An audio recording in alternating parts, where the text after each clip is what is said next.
ભરૂચમાં રહેતા એન્જિનિયર યુવાનને અજાણ્યા વોટ્સએપ નંબર ઉપરથી હાઈનો મેસેજ આવતા યુવતી સાથે 4 મહિનાથી સતત વાતચીત દરમિયાન ગુજરાતી સંગમ વૈવાહિક નામની ઓનલાઈન એપ્લિકેશન ડાઉનલોડ કરાવી બીજા બાજુએ 36,59,000 રકમ ઓનલાઈન ટ્રાન્સફર કરાવી લીધી હોવાની ફરિયાદ ભરૂચના સાયબર ક્રાઇમ પોલીસ મથકમાં નોંધાઈ છે।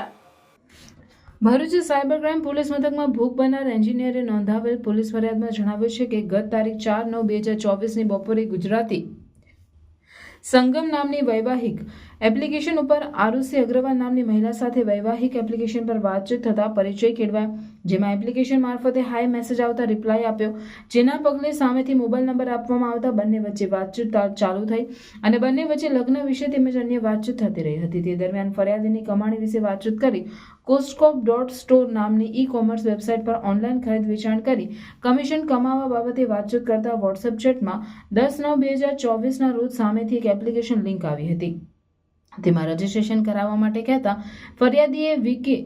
કલેક્શન સ્ટોરના નામે એકાઉન્ટ બનાવ્યું હતું, જેમાં ફરિયાદીએ પોતાનો mobile number, email ID, PAN card number, passport number સહિતની પર્સનલ ડિટેલ્સ આપી હતી। જે બાદ છેલ્લા 4 મહિના સુધી તેઓ સાથે સતત લગ્ન વિશે વાતચીત થતા અન્ય વ્યવસાયિક વાતચીત કરતા રહી છેતરપિંડી કરવાના ભાગરૂપે અજાણ્યા નંબર ઉપરથી સેટિંગ ચાલુ રહ્યું હતું।